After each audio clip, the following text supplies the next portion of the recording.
Hi guys, welcome back to the third installment of this series of video games dedicated to the Easter eggs and secrets of the Gran Turismo video games. I've got 15 more things to show you in this video, so strap on your seatbelts and let's head on to the starting line.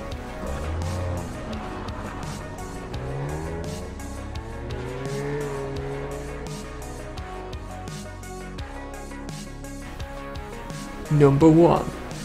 Starting with the earliest game in the series to feature in this video, we have a couple of items to discuss on Gran Turismo 2.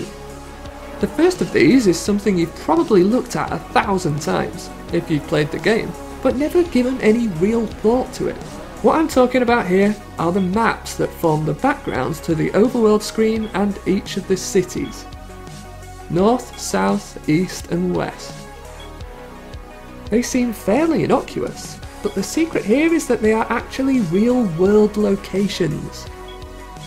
Starting with the West City, I believe the area shown is Rome, with that black circle being the Colosseum. I don't want to sound 100% sure, as comparing these maps to Google Maps now, 20 years later, well, a lot has changed. Moving clockwise to the North City, this one is a little more obvious to me, being from England and also having played the Getaway series of games quite extensively. This map is taken from real-life London and includes the South Bank area of the city, Westminster Bridge and Buckingham Palace, which is located to the bottom left of the Aston Martin dealership. Moving over to the East City, my best guess of where this map was taken from is Tokyo, specifically the Kawasaki ward. Again, this is based on me comparing these maps from 1999 to what's in Google Maps in 2020. So if you're watching this and you have your own thoughts about where these places might be, let me know in the comments. Lastly, we have the South City, which is comprised solely of American manufacturers. I'm fairly certain that this map is taken from New York, specifically the lower end of Manhattan, with the tip of Brooklyn being visible in the bottom right hand corner of the map. However, the map used for the overworld screen remains a mystery to me. I mean, it could potentially be of anywhere in the world. Let me know in the comments if you recognise it.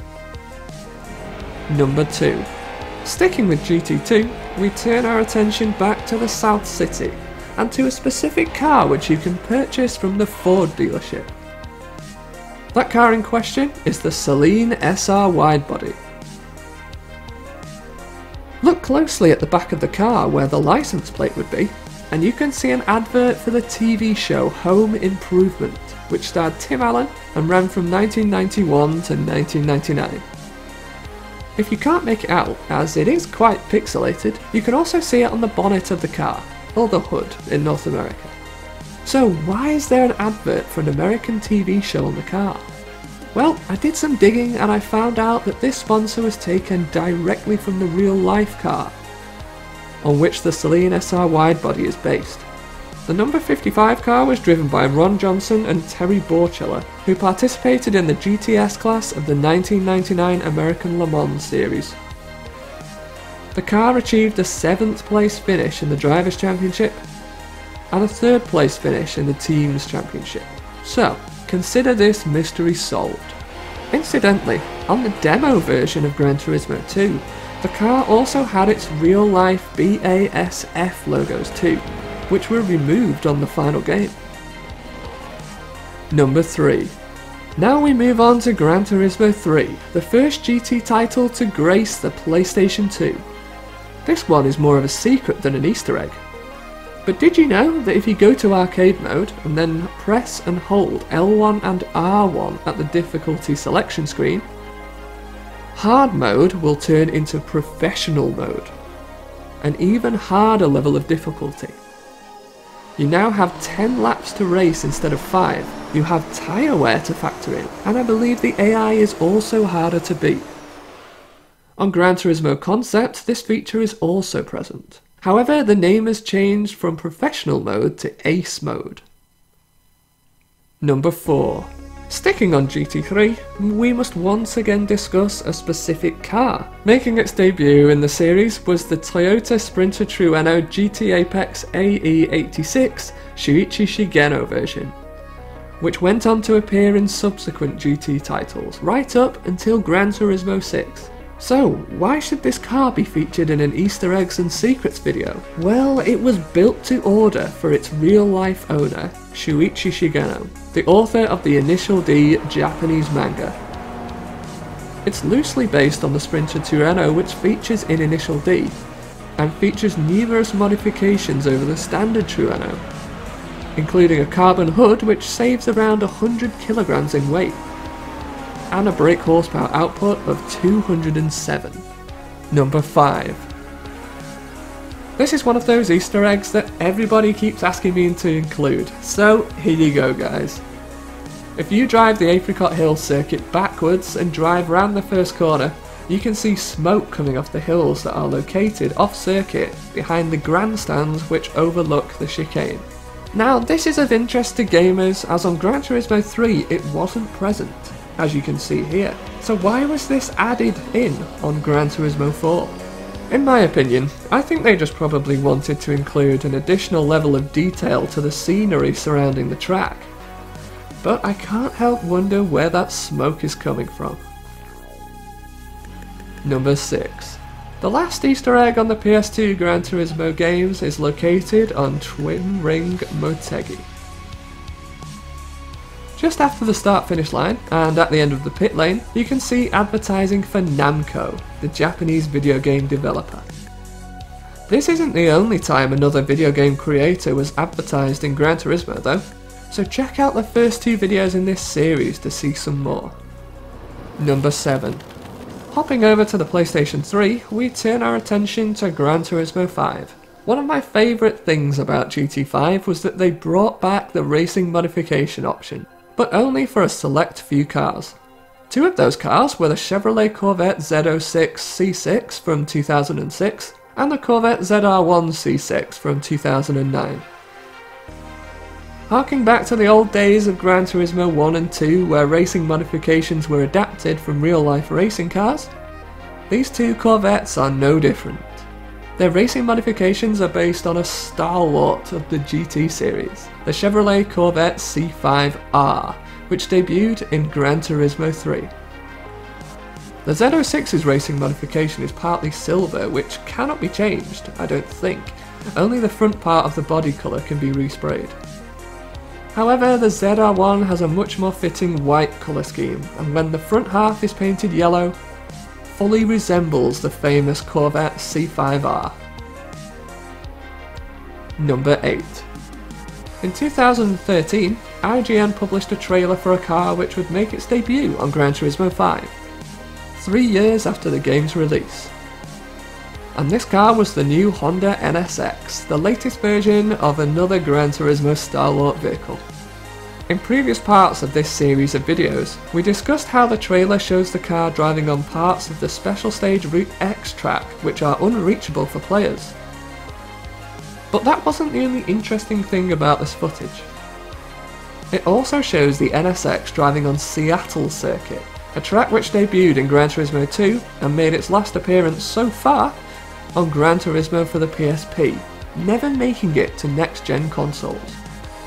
This puzzled fans for years until just last year, when tons of hidden tracks were found among the files of Gran Turismo 5, including Seattle, and also the likes of Côte d'Azur, El Capitan, and even Pikes Peak, all seemingly ported directly from the PlayStation 2. Perhaps one day Seattle was intended to appear as DLC, but sadly, that day never came. Number 9. Next, we pay a visit to Tokyo Route 246, a track which has also featured in previous videos in the series. This time we focus our attention on this large silver building, which is actually Sony's headquarters in Japan. On Gran Turismo 5, if you look a little closer at the building, you can see 3 posters on its windows alongside the track. They are all posters for the game Yakuza 3, which was developed by Sega and released solely on the PlayStation 3. It actually shows the game's Japanese release date of the 26th of February 2009, which was almost 2 years before Gran Turismo 5 came out. Number 10. The last Gran Turismo 5 Easter egg, on this video at least, means that we need to pay the Alfa Romeo dealership a visit and head out in the 8C Competizione. Do you remember seeing the PS3 in the back of the high-end Performance G37 in the previous part of this series? Well, this egg is pretty similar. Activate the cockpit view in the 8C and then hit L1 to activate the rear view camera.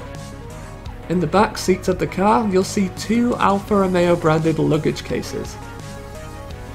These were actually available to purchase with the car in real life, and therefore were likely added by GT's developers who wanted to add more detail and realism to the car's model. Number 11. Leaving Gran Turismo 5 for Gran Turismo 6, we visit a track which was brand new to the series at this time, Goodwood. Presuming you all have at least the 1.10 update installed for Gran Turismo 6, if you were to visit the 2014 layout of Goodwood on the game, you'd see this awesome piece of art showing 2 Mercedes-Benz racing cars. The W25 racing car from 1934 and the W04 from 2013. However, before the 1.10 update was released, the sculpture depicted a series of Lotus Formula 1 cars instead. The 1987 Lotus 99T number 12, driven by Ayrton Senna. The 1978 Lotus 79 number 5, driven by Mario Andretti. The 1975 Lotus 72 number 5, driven by Ronnie Peterson. The 1969 Lotus 49B number 1, driven by Graham Hill. And the 1965 Lotus 32B, number 32, driven by Jim Clark. Sadly, if you have the 1.10 update or later, there's no way to see these cars in-game anymore. Incidentally, the 2015 Goodwood layout features a sculpture of 2 Mazda cars. The legendary Mazda 787B from 1991, and the Mazda LM55 Vision Gran Turismo. Number 12. This Easter egg is one that I actually snuck into one of the previous videos in the series without telling you guys, so let me know if you spot it. But it's time to discuss it properly now. This Easter egg brings us to the Nurburgring on Gran Turismo Sport. Partway around the track, you can see some more interesting graffiti. And when I say some more, check out some of the other interesting bits of graffiti in previous videos in the series if you get a chance. Anyway, this particular bit of graffiti shows the Gran Turismo logo. I have no idea whether it's present on the real life circuit, but either way, it's a good bit of self-promotion on the game. Number 13. Continuing with Gran Turismo Sport, we turn our attention to Goodwood. The Goodwood motor circuit, that is, not the hill climb. Just past the start-finish line is text on the track that reads Gurney. This is a reference to the legendary racing driver Dan Gurney, who raced in Formula 1 between 1959 and 1970, scoring podiums and wins with the short-lived Porsche team, among others.